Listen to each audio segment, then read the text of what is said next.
This is my first horror film, so the special effects here is great. The guy's head getting blown off, the needles in the arm, the burning in the oven. The effects are great, and it's interesting. You know, I just enjoy the whole scenario. I know it was important to Darren and the producers to have better gags and to have better props, and just to say, well, you know, look what we've delivered this time. These two guys are the remains of Zepp and Adam from the first Saw. Lord doesn't want us to cut through in chains. The foot that was left in the corner. So we were lucky enough that somebody let us use them. They were from a different movie. They were doing reshoots. That's the same people. Greg Nicotero actually supplied us with all of the blood for the movie and these two bodies. Big thank you to him. The actual insert is just of the head, but we put it on a body. She actually comes in and sticks her foot behind the neck. I can't hold it. So this here will have the actual real bat stuck in it with gunk and stuff, and she can retract it. We have the baseball bat rig over here, and this was the harness that fits on his back underneath the clothing. And we have a balsa wood bat over here with rubber nails.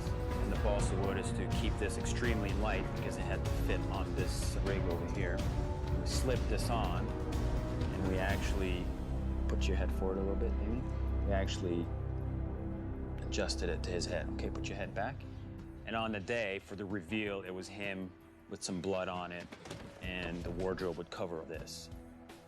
When you read the scene and it describes a bat with nails sticking out of it, that can go in many different ways, and everybody has a different vision of that. So we had to nail David Hackle down on the actual design of it, so everybody knew that we were all on the same page.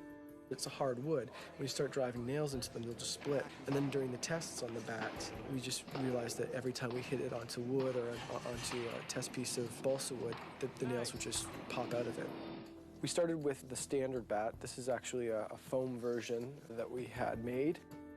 This is what the actors used for all their rehearsals so they could get used to swinging it. We called it the stunt bat. Then from that, we moved on to the stunt bat with nails. So this is a completely foam version. When the actors would walk around with it, it just didn't look like it had the weight to it.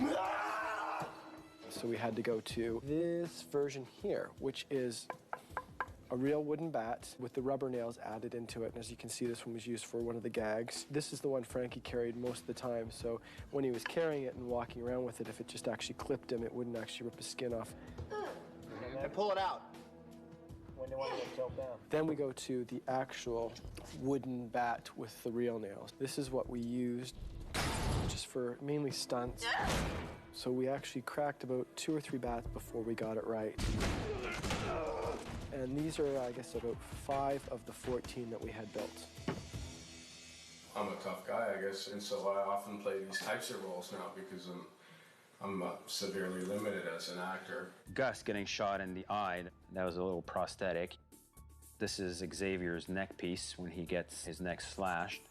And we used one of these, put the rip in it, put a blood bladder underneath it and let it bleed. Puzzle piece. We have a bigger piece here, which is a silicone wraparound appliance. And it'll be a blood bladder underneath.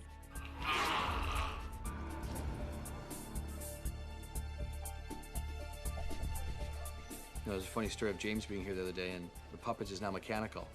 When he was here, when he saw one, we used a fishing line. So he was seen muttering as he walked off the set that Darren Bousman gets a mechanical one. Well, he had to use goddamn fishing line. So, his mouth and his eyes. I love you too.